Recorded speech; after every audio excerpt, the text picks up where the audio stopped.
Hi guys, we're in San Miguel de Allende in Guanajuato, Mexico, and I'm at Logan's studio.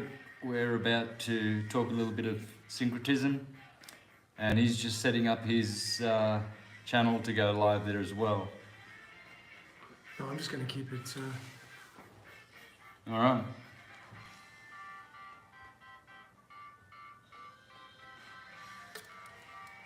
All right.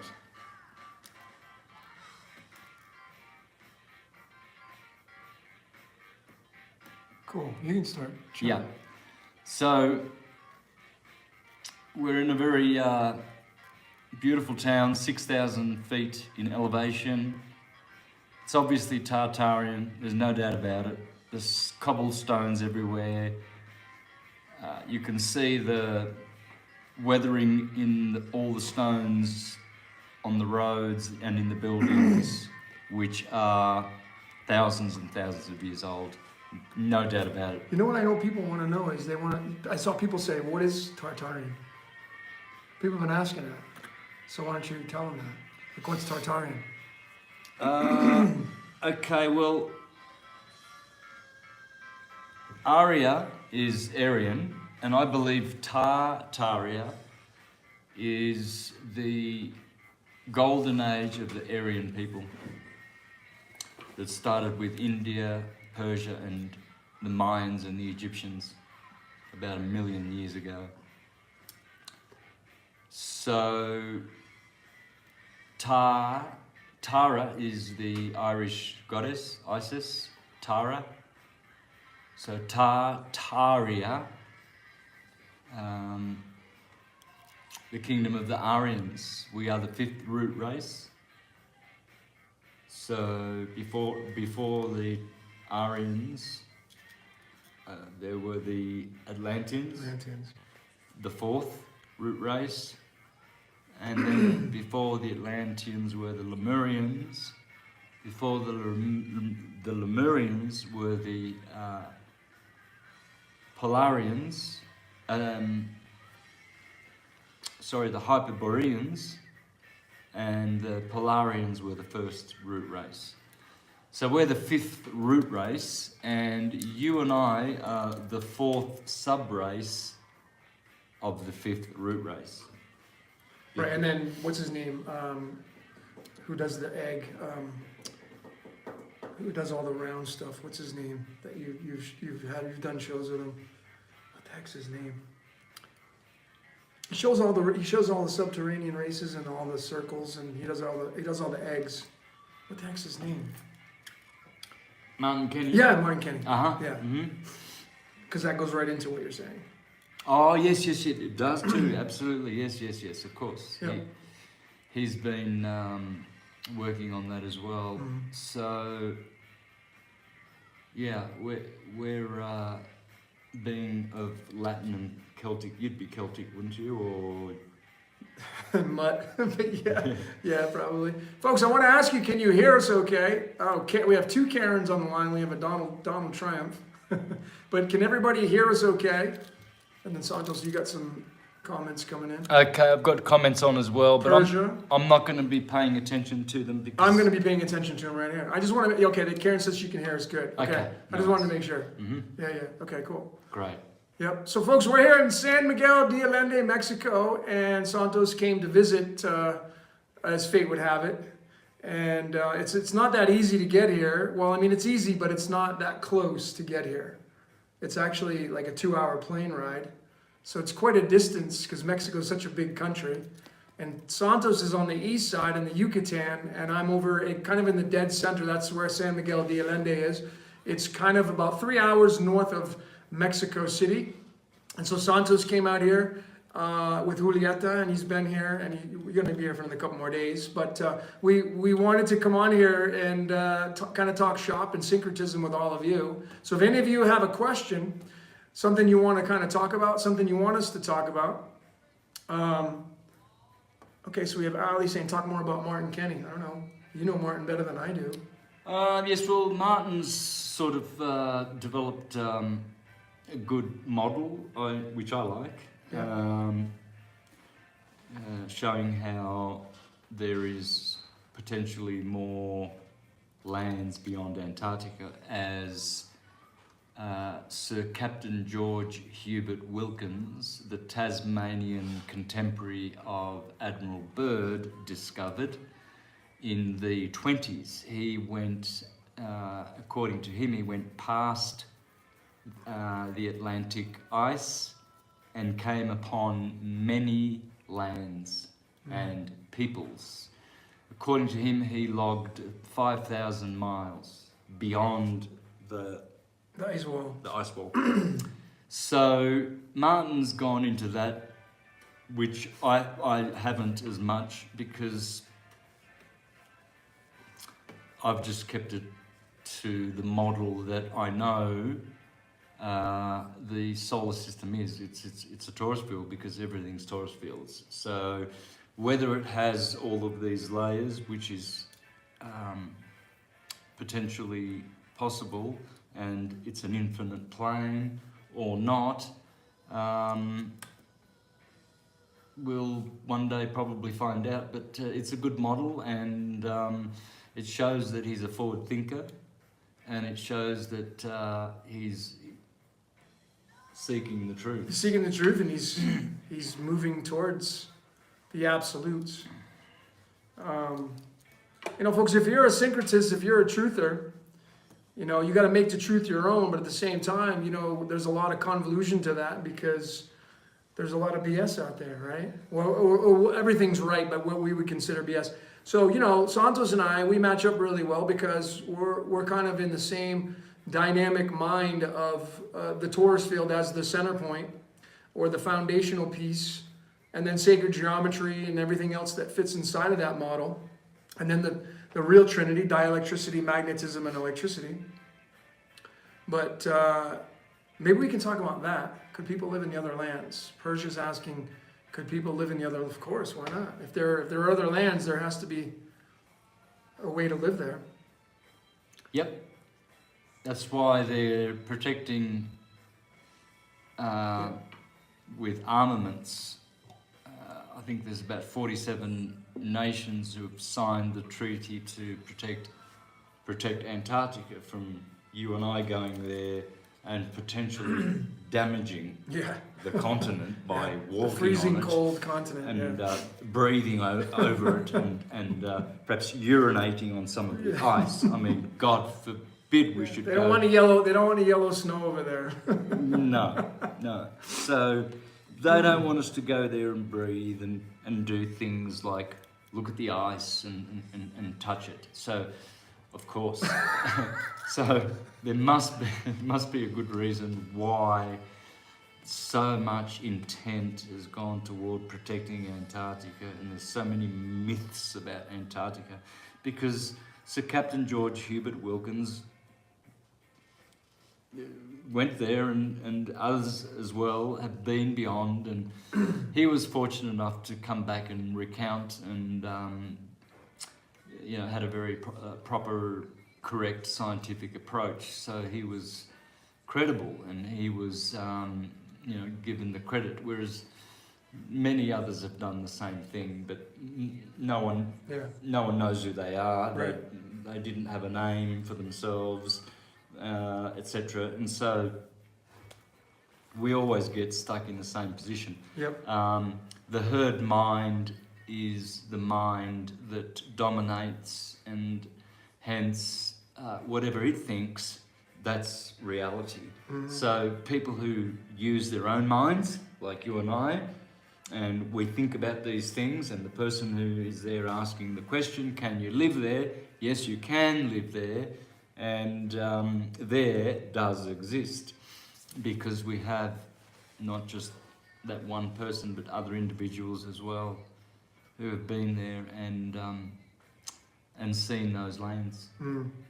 So Gilbert Tessier says, I need to speak with you guys. How? Well, Gilbert, you can send me an email to get through you get through me to Santos, because he's busier than I am, but you can send me an email, decodeyourreality@gmail.com, and just pass on your question, whatever it is. Obviously, if you're reaching out, you may have something important, and we're all open, because this is all about syncretizing with all of you. Then you have Appstar saying emanations from the monad. What must we do to ascend? Emanations from the monad. What must we do to ascend? Wow. That was the question. Wow. Pretty interesting question. I'm thinking pretty interesting name.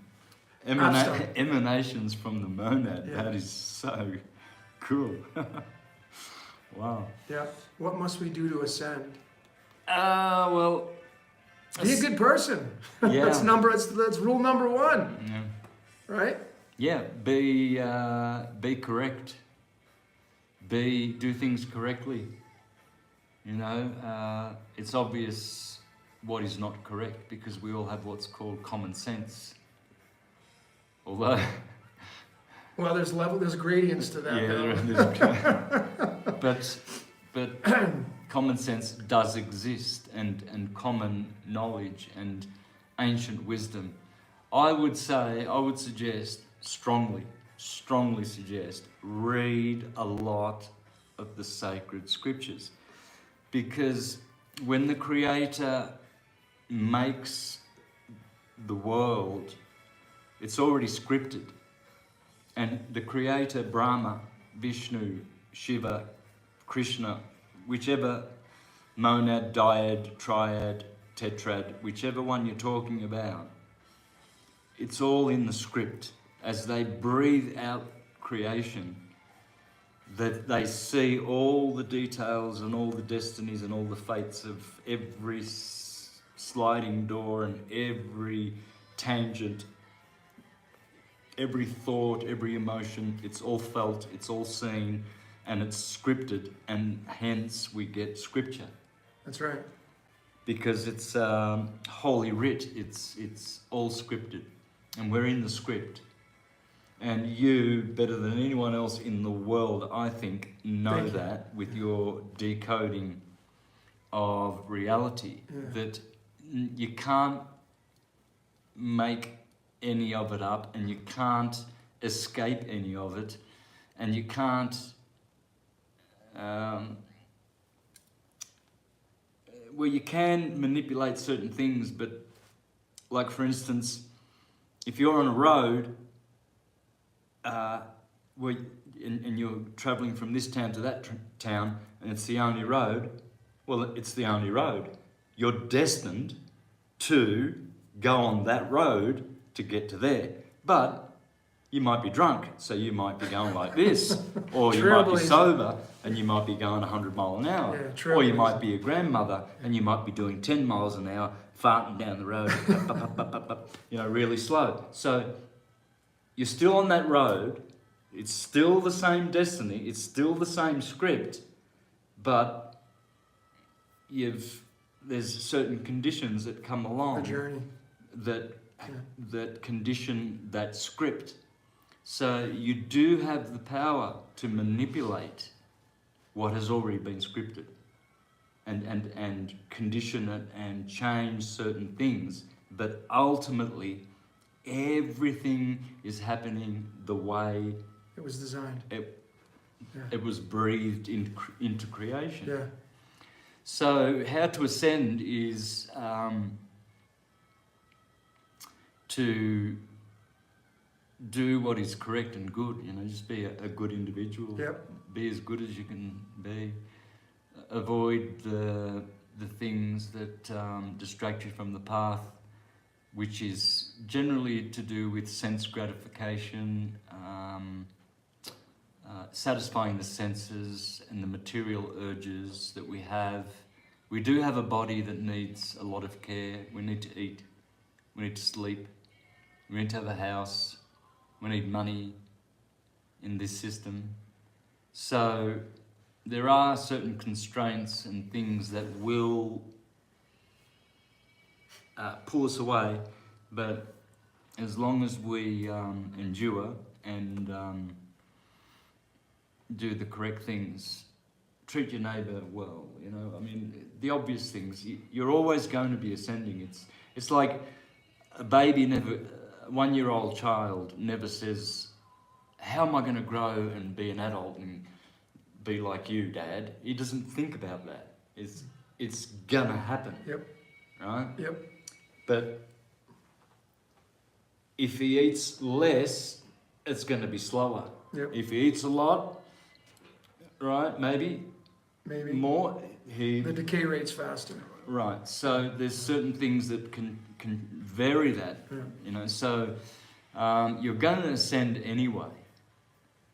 The point is, do you want to do it in this lifetime, Yep. or do you want to do it in another million lifetimes? Personally, I want to try and do it in this lifetime. Yep.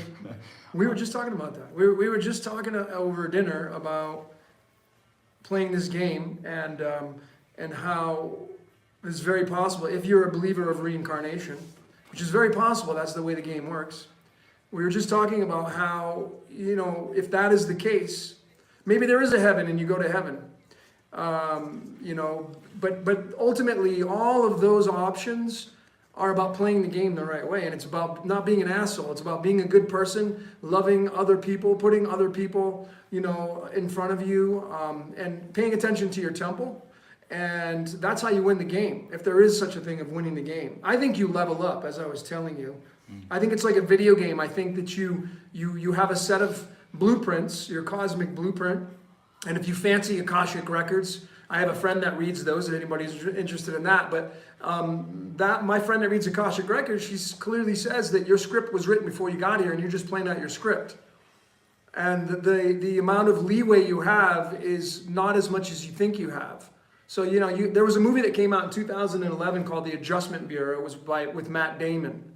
And that movie said that human beings don't really have that much free will. They have, you know, you can pick your toothpaste, what kind of shoes you want to wear, what you want to have for dinner. But if you get off track of your script, it's going to push you right back on track, because you must be living out the blueprint of whatever created this reality. Because it's a game. And the game's already, that's why the scripture is all coming true. All the prophets, that's why all the Vedas and the Upanishads, all that is coming true, because they're all one and the same origin. And they're just the script. And that script's playing out. That's why you should know what your astrology chart is all about, your numerology, your life path, your human design, your personality type, your Mayan astrology, your Chinese astrology, you know, your yang metal, your yang water, yin water. All of these layers are part of your cosmic blueprint. And the better you know yourself, the better experience you're going to have on the journey to get to the end result. That's that point that you were talking about, right? Mm-hmm. Yeah. Because you ain't changing the Taurus field. Yeah, look, I think ascension is related to awakenedness and consciousness. Consciousness is the key. Consciousness is one of the three key desires of the heart. So the Indians teach Sat, Chit, Ananda. Chit is consciousness. Yep. So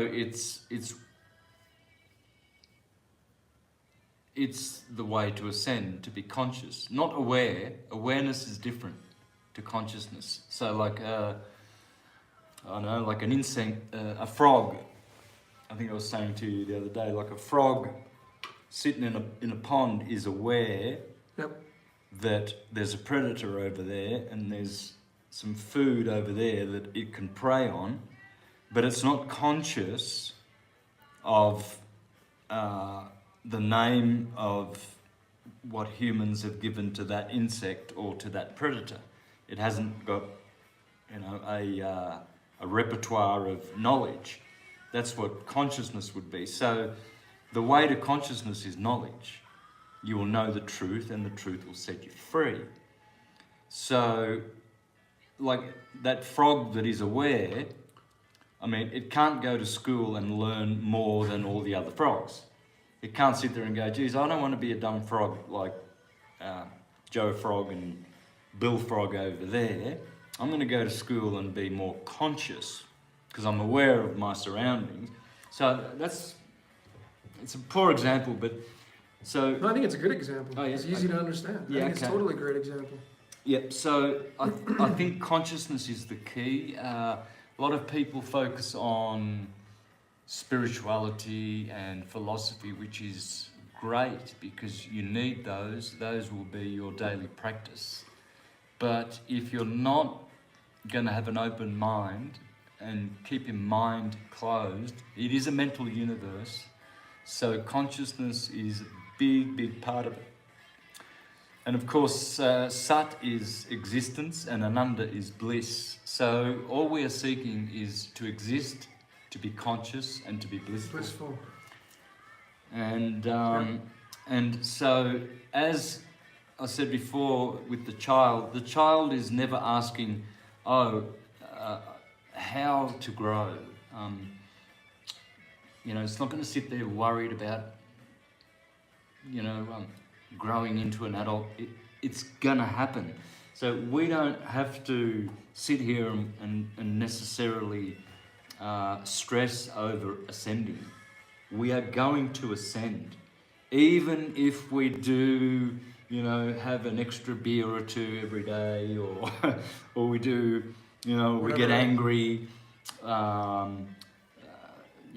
we do some wrong stuff. We're all doing wrong stuff, But ultimately we have to and must ascend, because that's how the whole universe does work. And even if you don't do it in this life, and you come back, you reincarnate as an animal, according to Pythagoras, you still get a chance to come back through the human form, through the hero, angelic, and back to cause. Pythagoras taught that thousands of years ago. So even if you shouldn't ascend in this cycle, and I believe they gave a figure of 10,000 years of cycles of necessity for each individual. So I'm hoping that I'm at the 9,999th year of my cycle, because I kind of don't want to come back. Well, this is a beautiful place. It's a beautiful world. It's a catch-22 though, right? It's beautiful, but it's such. Yeah, we talked about all that, how beautiful it is, but how much suffering there is. It's inevitable. Yeah, I know that my source is unconditioned and unlimited. Here, sitting in this chair, I am conditioned and limited. I have to sleep, I'm tired. I have to eat, which I did like a horse just before you saw how much I ate. I had a freaking... You packed it down tonight. A soup, a burrito, a tacos. Wow, I'm still feeling it. But these are conditions. Wouldn't it be nice if you didn't have to eat? Because then you wouldn't have to work as much. Because we're working what for? To eat. Mostly. Oh, if you don't work, you don't eat. That's what we used to say in Australia. I've heard that in Australia growing up all my life. If you don't work, mate, you won't eat. If you want to eat, you have to work. Okay. Conditioning. So it's a condition, right? So yeah, I love this world. I love eating. I love drinking. And it's a great place. But I know that such a thing as unconditionedness and unlimitedness exists. And I can have that. It's for the taking. So, yeah, I prefer that. Yeah. I mean, there is that possibility, too, that we chose to come here. We lost our memory. And we have a specific assignment, which plays right into the Akashic Records. Again, to where, you have a specific blueprint that you're living out through Syncretism, teaching people how the real mechanics and machinations of the matrix in the world works. So then when you reach the climax of leaving the avatar, maybe you get to that gate to where you're like, I don't know if I want to, you're given that option. Like, do you want to try it again? Do you want to go again? Do you want to get reassigned? Yeah. I have a feeling, I was telling you this, like, folks, what do you, I had this on my live, and I was like, maybe the demiurge that runs this reality, maybe it's going to lose its job because it's not running the planet the right way. Maybe the script that it wrote out, the architect of the universe, maybe it didn't write the script the way that the one that's before it precedes it kind of likes it. And maybe it lost its job. It's no different than a boss losing its job at a company, and it was a CEO, and it gets fired from that CEO position, and it has to go down and to a different, and it has to reassign itself. Is it too far-fetched to think that whatever created this reality, that's its job, is to be the architect? Kind of like an architect writing the blueprint and then giving the designs to the contractors to then build the house. Spot on. Right? And there was a show on Netflix called The Good Place. I don't know if you've ever heard of it, but It starred Ted Danson from Cheers. You know who Ted Danson was. And he's Archangel Michael. It's called The Good Place. And you die, and you come in front, and he's Jesus. The guy who created that show is Jewish. So the concept was, it's called The Good Place. But the contradiction is, it's not really the good place. Because they match you up with people who they're gonna drive you absolutely batshit crazy. They're gonna give you temptation, but they're gonna give you suffering at the same time. Yeah. And the concept is really funny, folks. If you haven't seen that show, The Good Place on Netflix, it's a really funny show, the first season anyway. But the concept's pretty interesting. So maybe the boss of this reality, his time's up, or it's getting to the near end, and he's going to lose his job, and we're going to get a new boss. That's possible. I think it's not only possible, I think it's happened. You think it's happened? It has happened. I just feel it. I might be wrong, and I don't really give it too much weight, because eventually I know the new boss is coming, but I think it's already happened. A lot of strange things, the like of which I never ever would imagined in my life.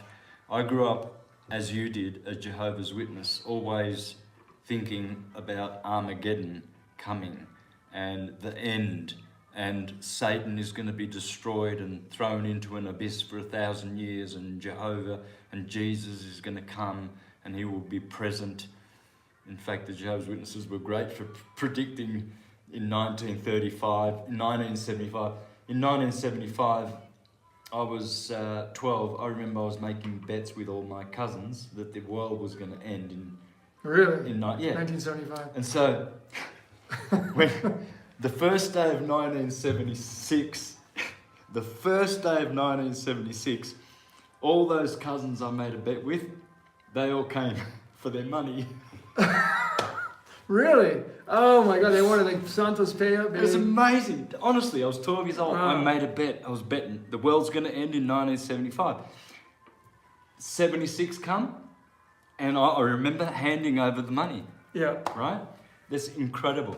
But the Jehovah's Witnesses were famous for that. And so both you and I and a lot of the listeners who were Jehovah's Witnesses, thank God they're now saved and awakened, have always been looking forward to this time that this satanic element would be eliminated in this Armageddon.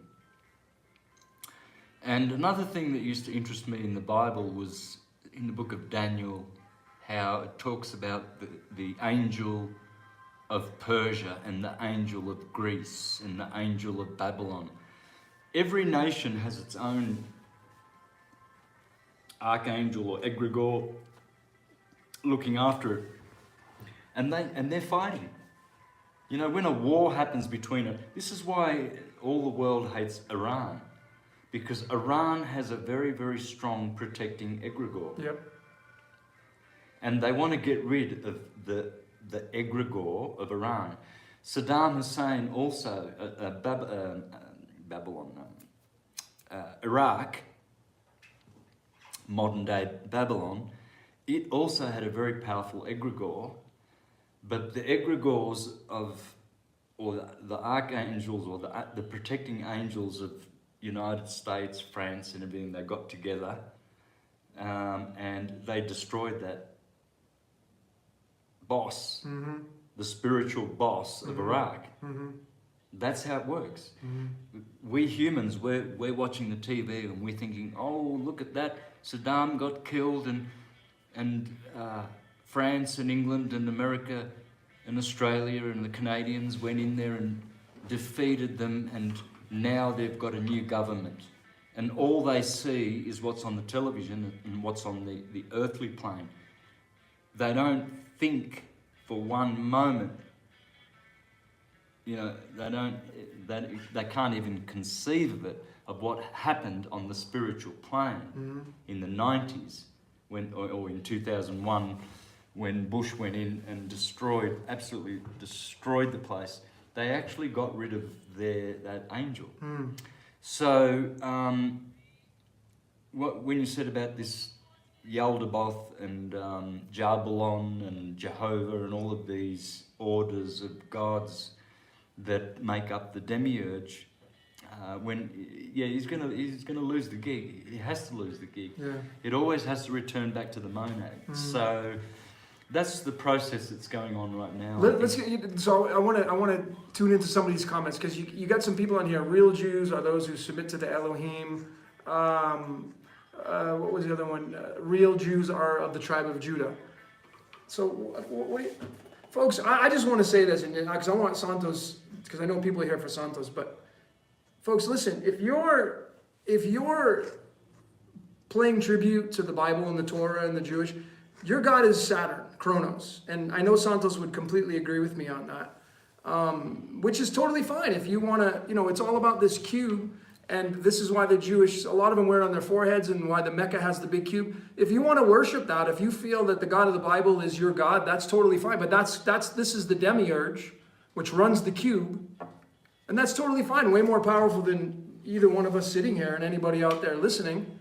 But that's the demi, and that means the God of duality. Saturn is the God of time. That's why you have chronographic watches leading to the word chronos and the Greek mythology.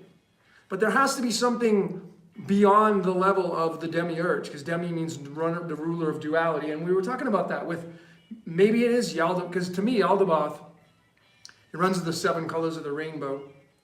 And it may be that he is, or it is, the controller of the cube and the one that runs the cube, which is where the Lion of Judah comes into play, right? But what is your take on that? Real Jews are the tribe of Judah. What do you think of that comment right there?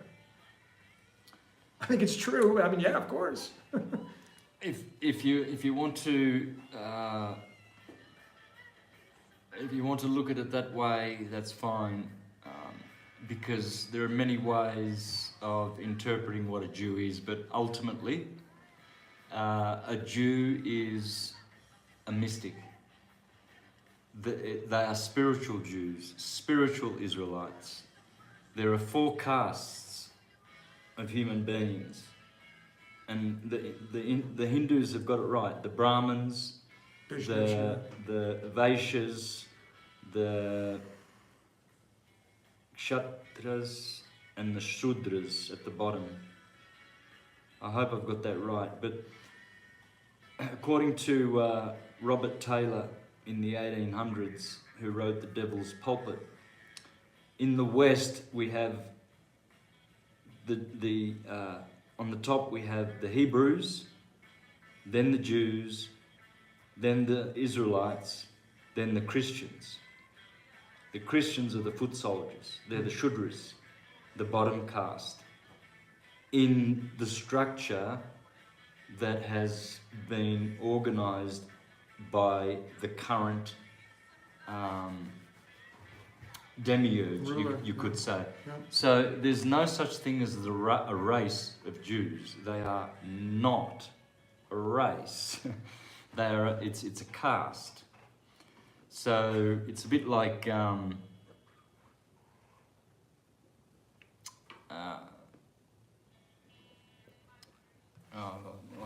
forgot where I was going with that, but the caste, in the Greek system, they've got it's structured as, when we incarnate, there's the mineral elements. We incarnate into the grossest form, which is mineral, then plant, then animal, then human, then hero. Hero, yeah. And that is what the Jew is. But people who think that the Jew is the ultimate race, they're deluded, Right. because there isn't a race of Jews.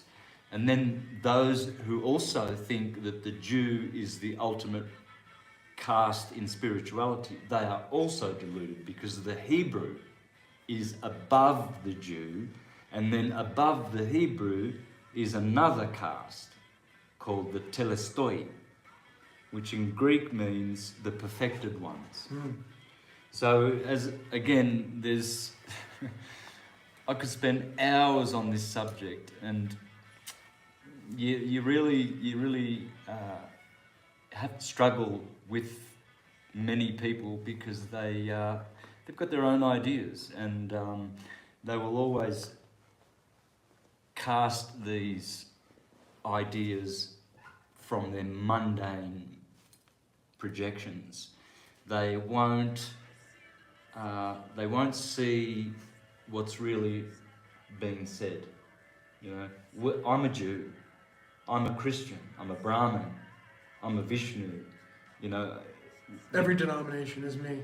well, I have In to a be sense, because yeah. if I cannot fill every archetype, I will not be complete, and I cannot return to cause incomplete. I cannot return back to cause if I'm missing some part of my archetype. And that's why that's what Jesus is all about. Jesus was not a historical, real person of the Roman period. This is obvious to anyone who has any shred of slight bit of intelligence. Jesus he is the model that is the teacher that is in you. It's part of you that you have to awaken. Jesus is you that you have to find in you. You have to find it in you to be like Jesus. Yep. And then when you do, then you get christened, which means enlightened, and then you become Jesus Christ. See, Jesus and Christ are two different things. And you can learn that by reading the Bible. In Matthew chapter 23, Jesus is talking to a few of his disciples, and he says, speaking of Christ in the third person, he says, "You must not call anyone on this earth your teacher, for one is your teacher, the Christ." So hang on a minute. Here's Jesus talking to a bunch of people, and he's saying, don't you call anyone your teacher on earth. No one is your teacher. There's only one teacher, the Christ. Well, if he was Jesus Christ, wouldn't he say, there's only one teacher? It's me, yeah. It's me, in the first person and not the third person. Yeah. Why was he referring to the Christ in the third person? Because he was not yet Jesus Christ. He was just Jesus. In other words, the scriptures are teaching you that you go through stages to get enlightened, to get to the ultimate Christ self that is in you. First, you start as a little baby, you start walking, then you go to grade 1 and grade 2, primary, secondary, tertiary school, then you do your job, then you raise a family. There's a whole process to get to the end, right? So that's what the Bible is. It's just a book of archetypes. It's a book of literary wisdom. It's not literal. Yeah, and then if you're a Bible person, you know, I talk to so many religious people out there, you have, and they stay stuck just on that book. They don't deviate away from that book. They don't go into the Upanishads. They don't read the Tibetan Book of the Dead. They don't read the ancient texts of Shinto. They don't read the Upanishads, the Vedas. They don't read any of those kinds of books. And they're very stern in their ways, which is, if that's how you want to live out your journey, that's totally fine. But since, you know, we're talking syncretism, you must take all those and bring them all together, because all of them are intertwined with one another, and there's truth in all of them. And I think, you know, because man wrote them, and I think there's a lot of falsehoods in a lot of ways, but when people make things absolute, I think that's when you box yourself in, and you actually get stuck in that cube.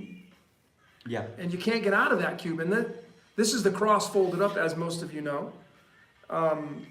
And, you know, the Jesus Christ, the original spelling of Jesus Christ in the Greek, because that's when he came on the scene, which, folks, remember, Jesus Christ didn't even come on, he wasn't even in the Torah in the Old Testament. People say it was Joshua, but there was no letter J back then. You can go to Yeshua or whatever, but I don't believe Jesus was in the Old Testament. That's what I believe. But he definitely came on the scene in the Greeks in the New Testament. And the original spelling of that in the Greek, when you do the numerology of that, it's going to bring you to the number 183 or 182. which is the element tungsten in the periodic table, which is illumination. So I mean, spot on with that of becoming Christ during this lifetime is an idea to become illuminated, and it has nothing to do with any kind of religion. It really, really doesn't. I don't think it really has anything to do with anything other than that. Let me see if we got any more comments here. Well, so the religions, according to Manly P. Hall, there were seven original types of groups of religions, and each one followed a planet, and they had their holy day on their day. So Sunday was for the sun worshippers. Monday was for the moon worshippers. Tuesday was Mars. Wednesday, the Buddhists, Mercury. Thursday, Thor, Jupiter. Friday, Venus. Freya. Freya. Freya, yeah. Saturn. Satan. That's why you get Saturday Night Fever, don't you? Because it's Satan's day. Elton John had that song. Saturday night. Yeah. Saturday night's all right. That's right. So, but according to an ancient Persian astrologer, let me see, what was his name? I'll remember his name in a minute, but he said that the Christians were Jupiterian and the Jews were Saturnian. Yep. And makes so much sense. Yeah. So, Father-son. Huh? It's father-son. Yeah. So that's why the Old Testament is very Saturnian. You have a cruel God, you know. When he ordered the Israelites to conquer the promised land and kill the Canaanites and cut open the pregnant women and dash their children against the crag and rape them and pillage them, only keep the virgins and you know, steal all their treasures and hoard them and take their cities and kill the Ammonites and the Perizzites and the Jebusites, and then all of a sudden the New Testament comes along, it's Greek, and Jesus turns up, who happens to be the god Zeus, the son of Kronos, of the Old Testament, and that's why you've got the book called Chronicles. The Chronicles, yeah. Hello, that simply means Kronos, yeah. Satan. So you could say that the Jews are Satanists, but that's not a bad thing. It's not a bad thing. Yeah. And he wasn't a bad God either, because none of that was literal. That God who said, go into the promised land and kill, you know, these Canaanites and Baal worshippers, this is not literal.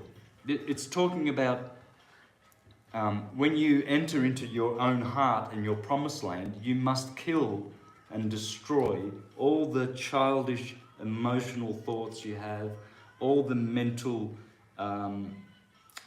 delusions that you have. These are Canaanites. They're your enemies. They're in you. So when you enter the promised land, the order is, hey, dude, you know, kill that stupid shit you're thinking. You know, you're thinking some dumb shit there, man. and what's this anger you've got? You know, yeah. Get rid of that, man. Yeah. You know, rip that pregnant woman. You know, a pregnant woman is like an emotion, is like a pregnant woman. It's full of, you know, an emotion. So cut that emotion up, freaking smash that dumb hatred that you have against your brother or your father or your mother or your ex-girlfriend, and get into the promised land. Yep. It's in you. Kill those Canaanites that are in you that are only going to curse you if you worship and bow down to their gods. So, see, where do you begin to lecture or help someone to understand the scriptures when they're looking at it totally literal and they really believe that the Jews are hated by all the Gentiles, and that God, even though he created Italians and Germans, he hates them. He only loves those Jews with the long nose.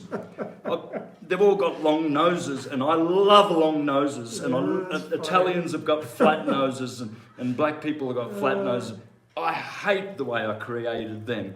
I mean, so freaking stupid that, you know, we've lost the keys to understanding the scriptures. Right, we did, but I think, you know, with all this kind of great work that you're doing and everybody else, we're starting to find them, and then we're going back to source. Because I want to go to some of these comments, because I know some people are dying to, let's see. Let me see, someone had a question.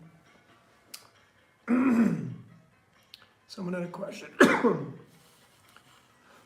me see. I will look into my crystal ball in the meantime. Looks like the moon, this. So a big shout out to everybody out there tonight. We got a ton of comments. So God, we're all over the world right now. That's pretty awesome. Trying to get to some questions.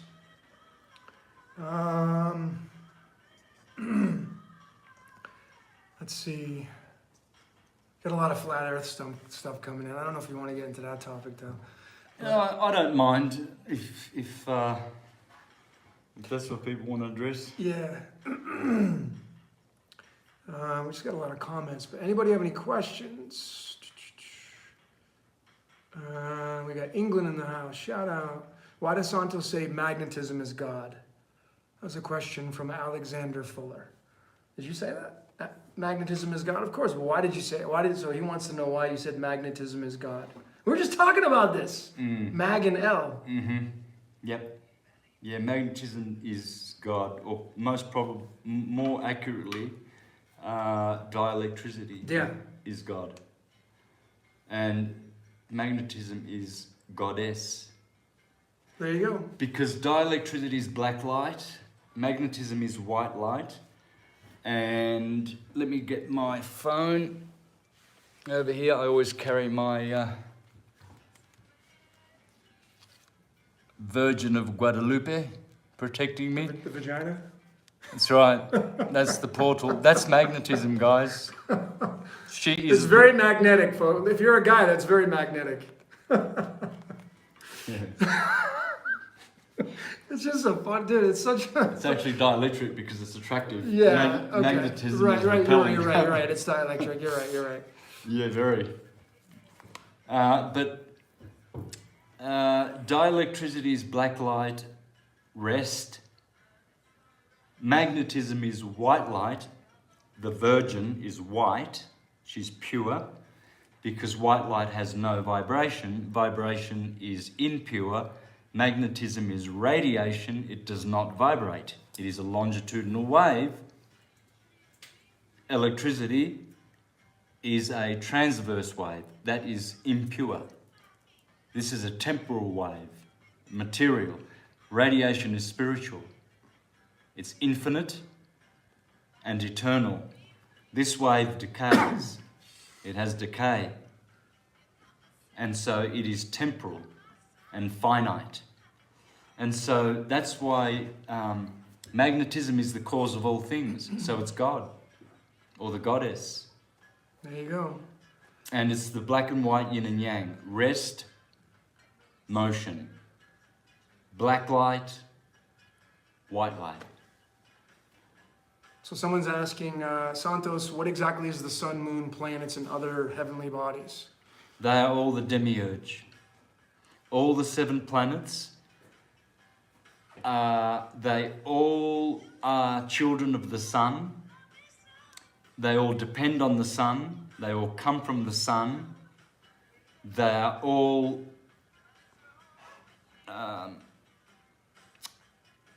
centered around the sun.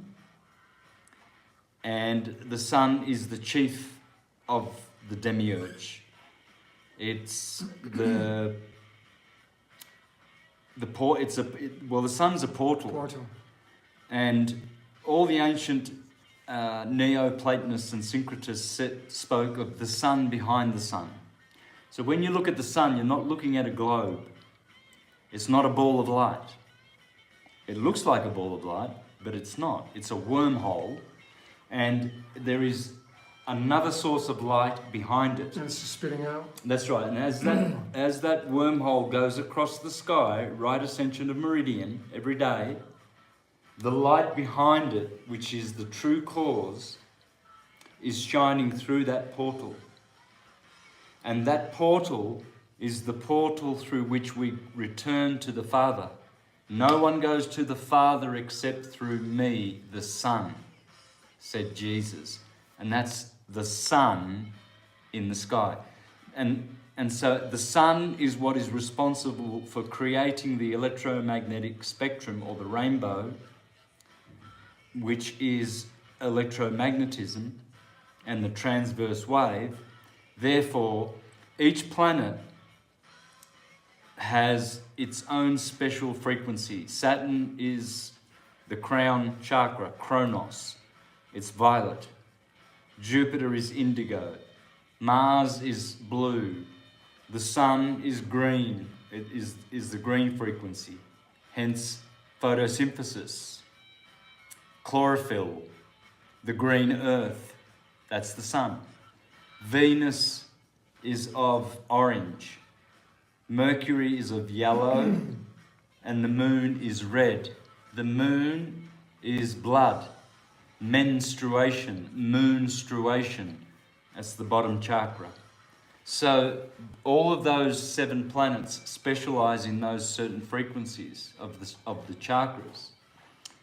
And so that rainbow, that's the demiurge. In my country, Australia, the Aboriginals called it the rainbow serpent. The rainbow serpent. Here, just up the road here in Amatlan, was where Quetzalcoatl was born. Quetzalcoatl is a rainbow serpent. All over the world. The Chinese have the dragon, and they often depict it with the 7 colours of the rainbow. So it's electromagnetism. That's the material God of the transverse wave. So you got a question, what do you think about Sasha Stone? I was just asking, I asked you about that tonight. You said you'd done someone's asking, what do you think about him? He's got some good stuff. He's doing some great work. I mean, is he right all the time? No one's right all the time. You just gotta, folks, you gotta make the truth your own, man. That's what you gotta do. But he's doing the best he can do. Yeah. He's very, very busy, and he's bringing people together. And he's an intelligent guy. That's what I truly respect about him. He's bringing a lot of good people together, and he's got what it takes. I mean, everyone's got their gift, and he's got the gift of bringing good people together and making things move. He's a mover. So he's, and he's waking millions of people up. So I've done a few shows with Sasha, I believe we did 3 or 4 back in the day, 2001, 2002, 2003, those days, and I've always loved him and respect him, and we're all doing a different bit here. We're all doing a little bit of singing a different tune. Yeah, I could never do what he does, because I don't have the energy to. You don't have his blueprint though. What is his birthday? Do you know his birthday? No. You don't know what it is? No. But he's got his own blueprint, just like each and every one of you listening have your own blueprint, man. You got to know the keys to your kingdom. Yeah. Right? So someone's asking, does life have a purpose? Pretty vanilla question, but of course we were just talking about that. Does life have a purpose, Santos? Absolutely. Yeah. Everything is purpose, but the purpose is a play. Everything is a play. Yeah, the world's a stage, right? Everybody's heard that. All the world's a stage. Are there other? So another question. Spooky's asking: are there multiple dimensions? Multiple. Yep. For sure. One universe, multiple dimensions. Multiple dimensions. Fractals. Well, you know, like Greg Braden. He's got a really good book out called Fractals. It's really good. Yeah. He's really good. Yep. Let me see. So I need to find my key. Yeah, folks, one of the most important things you can do is know your cosmic blueprint, know your code. Someone was asking, do you do I Ching readings? I don't think you do. No, not human design, but of course he does astrology readings. But like we all do readings over here. So, the best thing you can do is either decode yourself or find somebody like Santos or myself or somebody that you resonate with to interpret your charts and know because a lot of you are not living out your true purpose. You're not having the ultimate experience in life. And I think that's one of the things in this incarnation is that you're given the ability perhaps to get on the highest frequency and have the best experience you possibly can. You're not going to have a carte blanche life, no matter what, because even when you get a life where you're rolled out with the red carpet, there's a lot of suffering that can come with that, and a lot of people do. A lot of suicides come from people that are given the silver spoon in their mouth. Yeah. So it doesn't matter what you really, it's just your code. You got to know your code, folks. Got to know why you're here and what your purpose is. And a lot of you, and it's no disrespect to anybody, and this is just my opinion, a lot of you don't know your code. You don't know what your full functionality is. What's your life path? What does your sun sign mean? Do you have any trines, squares? Where's your debilitating aspects in your astrology chart? Human design. We're going to talk about your human design later, but your personality type, your cards, which everybody, if you follow my work, I love those kinds of things. He's a Queen of Clubs, folks. Do you know what your card is? The Queen of Clubs is, the club suit is the suit of the mind of the cosmos, which is why he's so damn intelligent, which is why he has all these gifts and why he's bringing all these pieces of syncretism together. And the Queen really kind of runs the ship because we know the feminine energy is the boss of the masculine. I mean, as males, we can admit that we're not really in control. It's the female that kind of runs everything. Because once you fall in love with a girl, they suck you in and you'll do whatever they tell you to do. But that's the natural order. That's the natural order. That's not, it's not even, it's not even something to deride or laugh at. That should be like that. Yeah. I remember when I went to, in my Jehovah's Witness days, I went to go to uncharted territories, in the outback, all the way up near Mount Ayers Rock, and I went to visit a lot of Aboriginal towns and peoples that have never ever been approached before. So you've knocked on people's doors as a Jehovah's Witness, right? It was frightening time for me. Yeah, I did that. But I did. I was like, please don't be home. Please don't be home. Please don't be home. Yeah. Especially when you come in and you're like, oh, it's going to be someone I know from school. Yeah. God, how embarrassing is that going to be? I had that happen. Folks, if you're a JW, man, and you're laughing right now, because you gotta find the humor in this. But did you knock on doors like we did? And did you believe that a guy really got swallowed by a fish and lived in his belly for 3 days and 3 nights? Because it had to be 33. Yeah. And My Book of Bible Stories was the book that was colored in gold, which is about gold currency. But anyway, it's kind of an interesting thing. Yeah, 66 books. 66. 73 with the Catholic, but 66 plus the 14. What was 66 books in the Bible? Yep.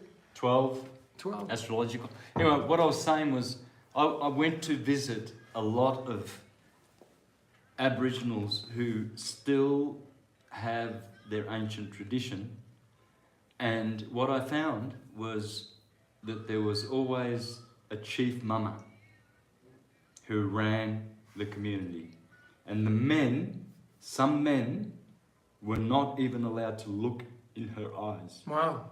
If they should look in her eyes, that would be so disrespectful. They would be scorned, and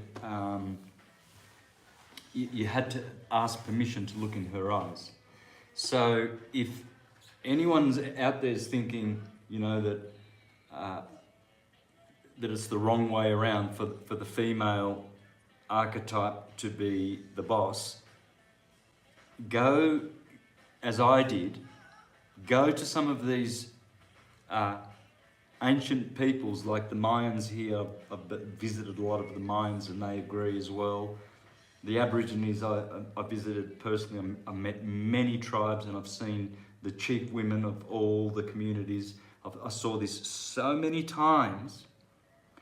But back then, I thought, that's because they serve the devil. I'm a Jehovah's Witness, and the boys are the boss. You know, the woman, your wife's got to shut up when you talk, and she's got to be submissive, and you've got to have a submissive wife, and it's everything. Saturn. You're the man. The man's the boss of the house, and the moment the woman challenges that, you know, you got to put her in a place. And this is where we went wrong.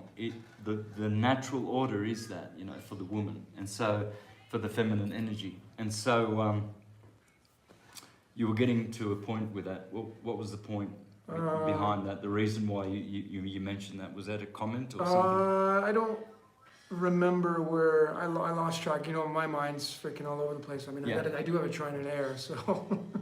We were talking about the queen. The queen. Queen of clubs. The queen of clubs. So I'm a queen of clubs Yep. in the Babylonian system. Yep. But in the tarot system, I'm a queen of wands. Wands. Yep. So wands is fire. Yep. And Well, it's air. No, wands is air. Yep. Wands is air.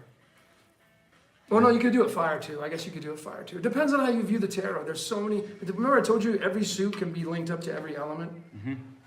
Because remember, the perfect example, when Biden just got sworn in on the inauguration, he used the McDougie, I can't remember the name of the Bible, but it's a Bible from the 15th century, or the 1580, something like that. And on the front of that is this massive cross, but it's in the shape of a trefoil, which is the club, the club suit. And the word was God, and God was the word. So it's air, the club, Right. air. Yeah. Right? So that's why I told you, when I was studying the cards under Sharon, who's done it for 40 years, she says that hearts are fire. Hearts are fire. But in the tarot, hearts are cups, and cups are supposed to be water. So it's so broad stroke. When you can't just say, well, this is the only way, because I've syncretized all the cards, as you know, and they can go either way. So you're more, I think, because dude, you're talk and where's your Mercury at? Is your Mercury in your 7th house too? Yeah. See? Mercury's your air. Yeah. At what degree? 26 degrees Pisces. Yeah, you're almost at 100%.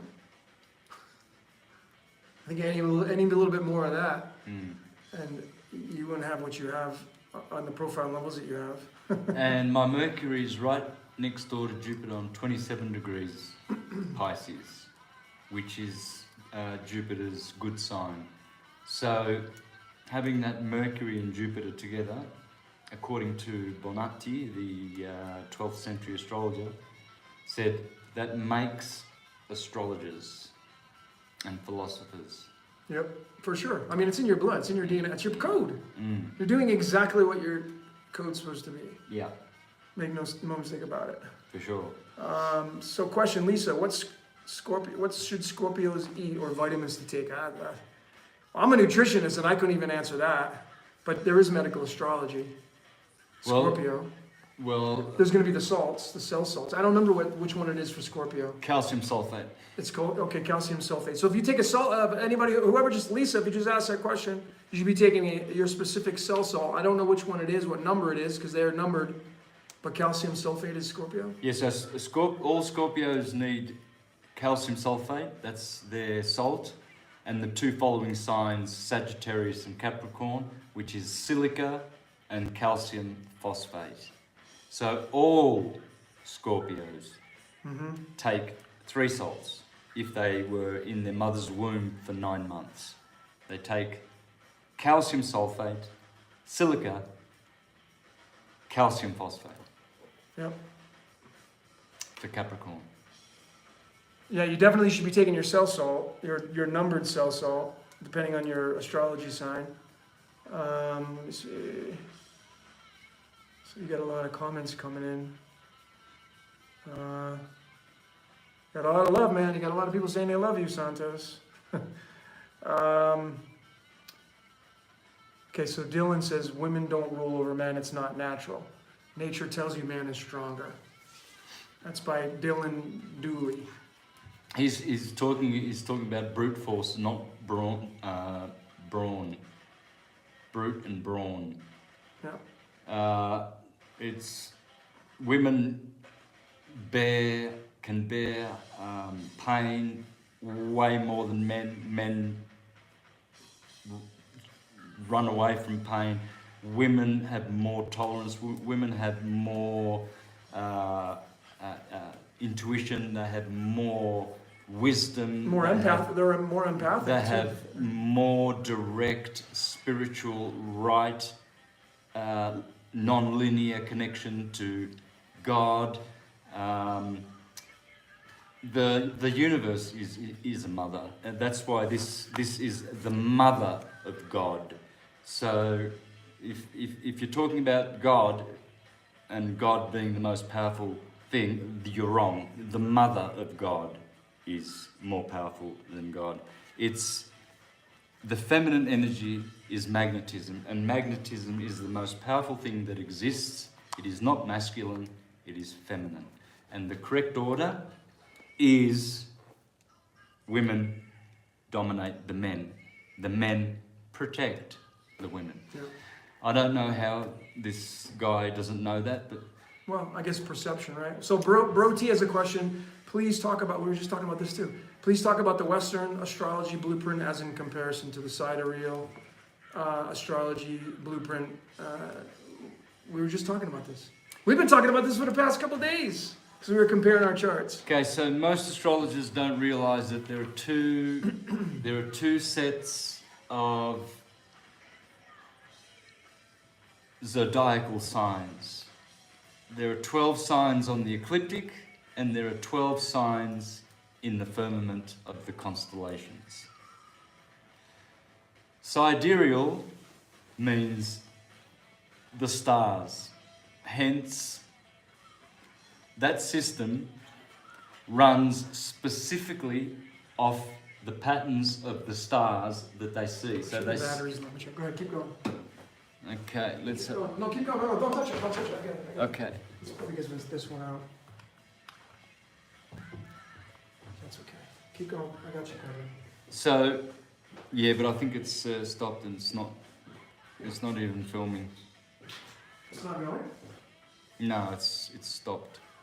Did it? I don't know why. No, it just says low. There you go. Okay. All right. So, Sidera means stars, and so when you look up at night and you see this constellation of Scorpio, that's the sidereal astrology. That's the sidereal sign of Scorpio. But Scorpio exists on the ecliptic, on the tropical ecliptic as well. And it owns 30 degrees, as all the other 11 signs do, of the circle of 360 degrees of the ecliptic. So there are two zodiacs. And most astrologers are not even aware of this. So the tropical system comes from the ecliptic. It comes from the cross of the ecliptic. So over here you have March the 21st, the equinox. Here at the Tropic of Cancer you have June the 21st. Here you have September 23rd, the autumnal equinox. And down the bottom here you have the 21st of December, which is the solstice. So this is the solstice and this is the equinoxes. This is fixed. It never moves. March 21st every year is the equinox. And Aries begins on March the 21st every year since the beginning of history till the end of time. It will never move. The tropical system will never move. The stars, which are higher in the firmament, that are embedded in the firmament, Scorpio and Sagittarius, which are above the ecliptic, they are sidereal and they are precessing. They are going backwards against this fixed tropical ecliptic. But we in the West and in Babylon, Egypt, Persia, Greece, Rome, every other country except for the Jesuit-run Indian sidereal system, because India is the only country in the world who has not booted out the Jesuits and never have been able to, and the Jesuits have impoverished India and deceived India in every possible way. Not that I'm saying sidereal astrology is wrong and tropical is right. They are both valid, but people who think that tropical is wrong because they are sidereal astrologers are totally misled, because the true and most penetrating system is the tropical system. The sidereal system is always shifting, always moving, always changing, and it always needs adjusting. Every minute of the day it needs adjusting because it's precessing. It's slipping backwards. So I say to people, study both systems, learn both of them, do both, be competent in both of the systems, but don't throw one or the other away. Because tropical astrologers who outrightly attack sidereal are equally as foolish as the sidereal ones who say, oh, tropical is false and it's wrong. It's not. It's 100% accurate. My readings with my medical astrology and with my transits and forecasting and everything, I don't have any problem with accuracy. It is dead. It's not me, because there's no astrologer out there who is 100% accurate. Astrology is accurate, 100%, not astrologers. That's why the Bible condemns astrologers. It does not condemn astrology. It says, woe unto those who follow the stars and who are astrologers, just as it says, woe to my judges, woe to the priests, woe to the teachers. And just like Jesus says, woe unto you lawyers. Jesus was not condemning law. He said, I came to fulfill the law. But he was condemning lawyers.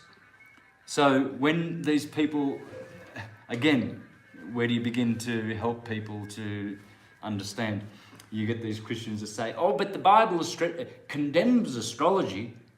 No, it doesn't. The Bible condemns astrologers, just as it condemns the Israelites. There was a stage there where God said, stand aside, Moses. I'm going to wipe all of my people out in one fell blow. Why did God condemn his prophets? Why did God condemn his lawyers and priests? See, they don't isolate those bits, but there's God condemning astrologers in the Bible. He's not condemning astrology. Yeah. He's condemning astrologers, which I also do, because a lot of them, they're just false prophets, in my opinion, because they don't know their science properly. They don't know the ecliptic. If you don't know the ecliptic, you're not an astrologer, period. And no, go ahead, finish.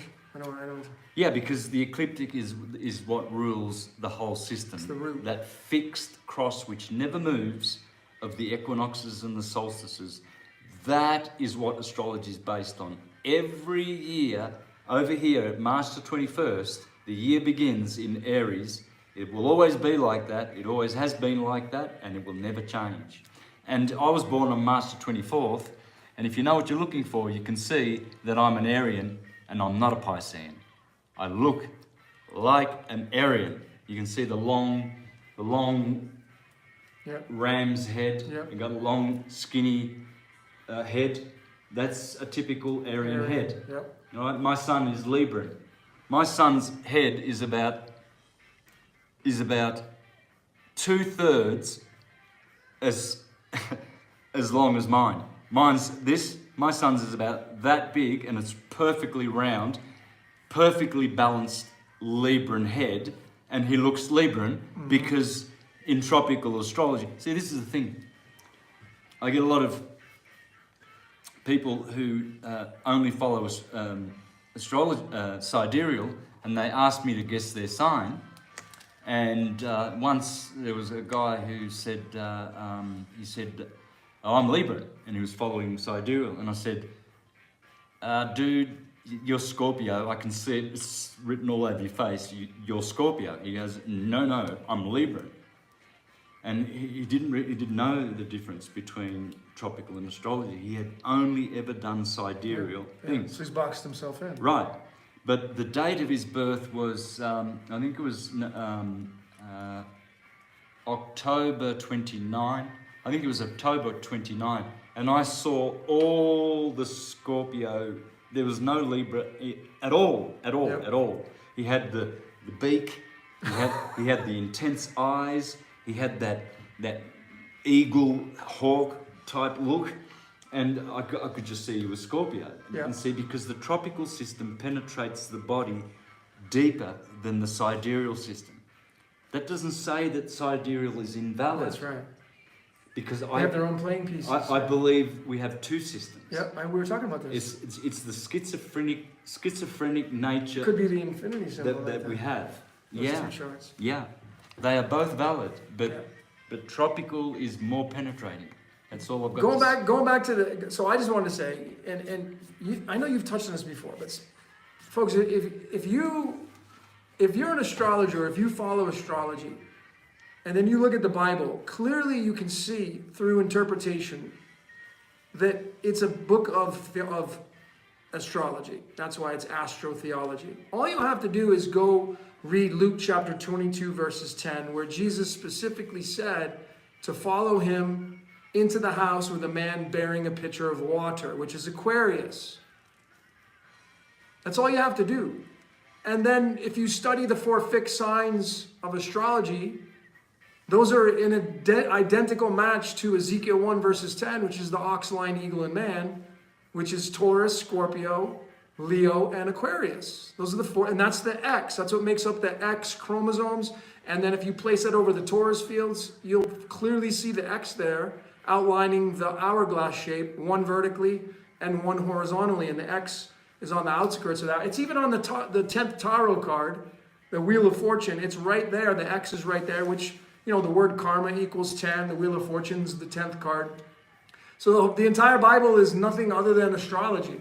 But the very reason why it was condemned is because the church knew that once you discover those are the real keys, you're going to unlock the doors and you're going to be able to figure out how all this stuff works. But if you follow their rules and regulations, you're boxed in. You're completely boxed in. You're not boxed in. I mean, you're kind of boxed in a little bit with astrology because, you have your snapshot, but then you have the current chart planning out right now and you do your transits, right? But you're kind of boxed in with your blueprint because that's what you get. But then you get your other layers of your numerology and all the other mystical art platforms. But folks, if you're a fan of astrology or theology or one or the other, they're one and the same. And that we're in the age of Aquarius, and it's I know thyself. And that is what you must do during this age, is know who you are. Otherwise, you're going to get lost in the shuffle. You're going to get left behind. Because there are no excuses during this age anymore. Within an instant, you can pick up your phone and you can find anything on the internet. Within seconds. 20 years ago, you're riding in a car with somebody and you say, hey, who sang that song? You may have to wait to get home to phone somebody on the phone and call them and ask them who sang the song. But now it's grabbing your cell phone and instantly having connections to the AI, which will tell you exactly what's going on, right? So there's a combination of those two going together. Anyways, what card is Santos or Logan? Can you tell us what the Aquarian age is going to be about? That's an interesting question.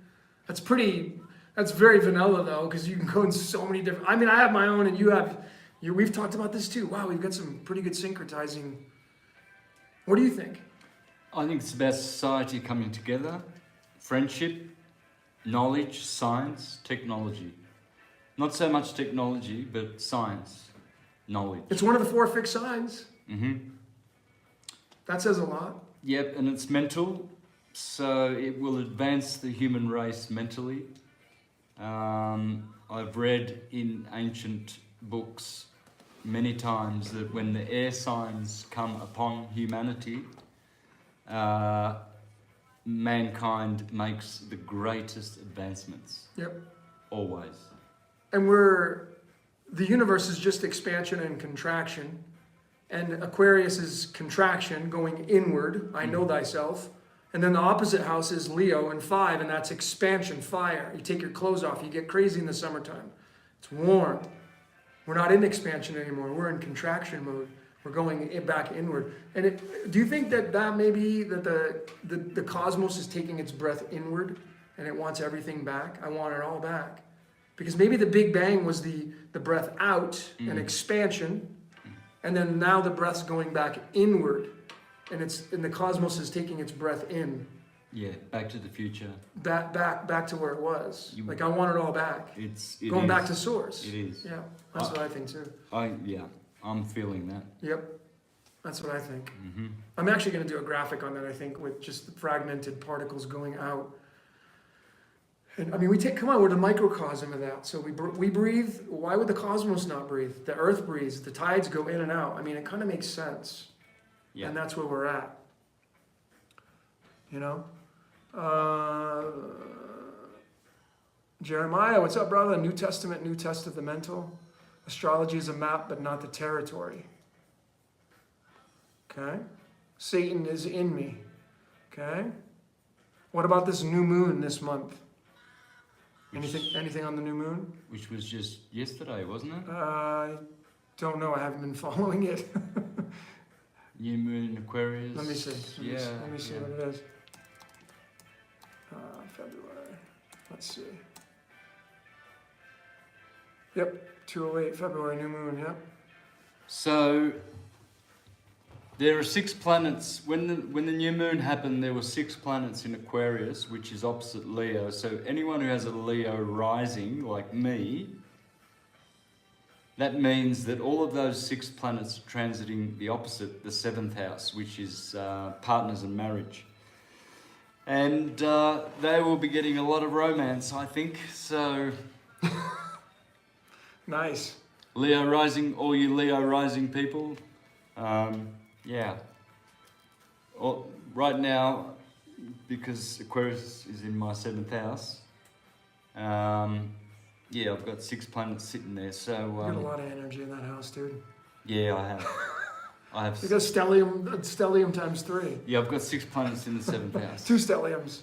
And now 6 planets transiting the 7th house. So, yeah. And I do have a very, very, very beautiful and wonderful treasure of a partner, whom I love dearly, who is not with us at the moment. She's gone an hour down the road to her hometown, Querétaro. And we're here in San Miguel de Allende. So if you ever want to come to the most beautiful city I've ever seen in my life, San Miguel de Allende, come and visit, folks. It's the most amazingly beautiful Tartarian city. I did a video about a week ago. If you go to my channel, Mr. Astrotheology, yeah, just go back a few vids and have a look at some of the beautiful buildings here. This town is just intoxicating. It is intoxicating. Mm-hmm. It has so many boutique artisan shops and businesses and courtyards and patios. It's like the palace of the gods, this town. It's like the gods were living here once upon a time. It is the most amazing place. But where Julieta, my partner, is right now, Querétaro, supposedly is also very beautiful. I haven't actually seen the city. I flew there from Cancun last week, and I'll be going there in 2 days. So if anyone's listening who's from Querétaro, you want to catch up for a coffee, I'll be there in a couple of days. Then you're going back to the Yucatan. Yeah, then we'll be going back to where I've been Cancun. For 4 months, Puerto Morelos. Right outside, right south of Cancun, folks. Yeah. Which I think I may be coming there next.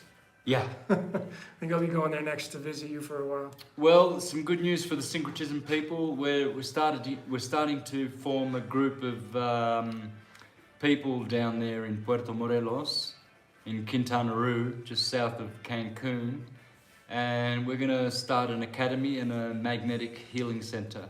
So if anybody wants to reach out and get involved somehow, just reach out. Yeah. But Syncretism's going to take off here in Mexico soon, hopefully. Someone was asking when you coming to Boston, and we've been talking about this for a while, traveling around and doing a tour. But it's, folks, I don't know if you know, but it's the traveling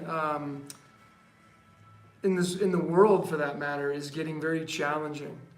And even going back to the U.S. right now, who knows? You know, I mean, my visa is up in 3 months. I'm probably going to go renew it somewhere in maybe Nicaragua or something. But folks, you know, I want to go on tour and teach the things we want to go together and teach together and share the stage. That's kind of one of our goals. But right now, traveling in the United States seems like it's going to be a bear for now until they loosen the strings up, which I don't know if it's even going to be happening. I don't know. We've been talking about this. I'm hoping. We hope so, Mm-hmm. because it'd be cool to go on tour and go visit all these great cities and have seminars and stuff. Yeah. You know, that's definitely. So, folks, if you want to help out with that, we were just talking about this. So, you know, like having people help out with a lot of pieces that are going to be, because building this whole syncretism, this whole channel, this whole nucleus is going to take more than just, you know, you and I and whoever else is in Puerto Morelos. How many? You got a few people that are in Puerto Morelos, right? So I got tens and tens of people now. Yeah, lots of people reaching out. Mexico is the place for this to take off. Mexico is no mistake. I'm here. No, me neither. Yeah, no, It's for sure. this is God's land. This is paradise on earth. Yeah. It's If you can get here, folks, it's very inexpensive to live here. And it's very easy to get a place to rent right now because of what's going on with COVID. So if you can get a flight to Mexico, which you should be able to easily do that, they're still booking flights. I don't know what the COVID situation is coming into this country, but I know they're not denying people. And if you can get down here for 6 months on a visa, it's very inexpensive to live here. I mean, I'm talking super inexpensive. I lived all over the world. I've lived all over the United States, and this is one of the most inexpensive towns to live in. This town right here, you're 6,000 feet above sea level. The weather's absolutely stellar. It's been in the 70s and 80s every day. The rainy season comes in late springtime, but that's it. It doesn't get really humid here like it does where he's on the coast. It's not like Cancun where it gets really humid. Here it's very dry. It's like I got my temperature gauge and it's 39% humidity here. So it's not really humid. It's very dry here. And the people are amazing and the food's inexpensive. The restaurants are good enough if you like to eat out. There's a huge supermarket right in town. You can get anything you want. So you're not living in a third world. And this is a really amazing tourist destination. But, you know, I think going over where you're at is where it's going to, you know. So Cancun's going to be the next spot though, because that's where the center's going to probably be. Yeah. Because that's where you're at. It'll be between Cancun, it'll be either Puerto Morelos or Bacala. But in that area, Yucatan. Yeah. Yeah, right on the coast. Yeah. So you'd fly into Cancun and you'd have a 20, 30-minute car ride. No big deal. Yeah. So, let me see how much juice I got. I'm at like 15%. We got a little bit of time left. Concentration camps are beginning in America. Oof. Folks, I don't know, man. If you have the ability to get out of the U.S. right now, I mean, that's the very reason why I came here. You kind of came here for a seminar, but you're supposed to be here anyway. Well, originally I came here to do on a visa run. Yeah. I had a 2-year ESTA visa to visit the States. And my first visa run, I went down to Costa Rica and Nicaragua. And the second one was here. Yep. And I had a presentation to do. And then I went down to Oaxaca. And that's when the quarantining began. And it was the best place in the world to get stuck. It was like, It was very lax there, right? Paradise. Yeah, yeah. I thought it was just the best time of my life. Yeah. And then I realized that Mexico is just ripe for syncretism, and I'm in the right place. I'm where I should be. So people are coming from all over the world. I've had hundreds of people coming to Mexico just on my recommendation, and a lot of them are coming to support syncretism. And so let's hope it's going to take off. Yeah, yeah. I believe So, it will. I mean, yeah, if you're going to come here, you need something that you can do, you know, to earn your money, or if you have a nest egg to come down here and kind of go on a 6-month vacation. It's very inexpensive to come down here and support yourself. But then if you're going to come down here for a long period of time, if you can make money online through some kind of e-commerce or some kind of online business, that's the best way to do it, to support this whole thing. Because, you know, I know he's going to be looking for people that are going to be, they're going to have to run video cameras and the audio and editing videos for shows that we're going to be doing and all that stuff. That stuff's in the near future, but it takes more than just a few people to run that.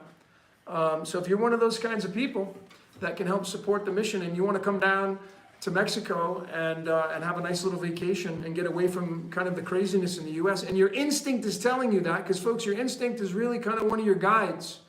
So if your instinct is telling you that you need to get out of where you're at, then maybe you should listen to it and then just kind of put your mind into getting out of that situation you're in, and then just let your blueprint take over.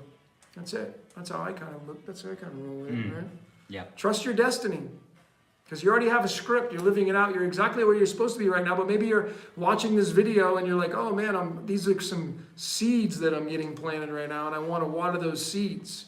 But remember, you know, the road is paved with flat squirrels who couldn't make a decision. So don't be a flat squirrel. You gotta move into the layer of execution and make a decision on what it is you want to do. Yep. So weekend seminars would be awesome. Yeah.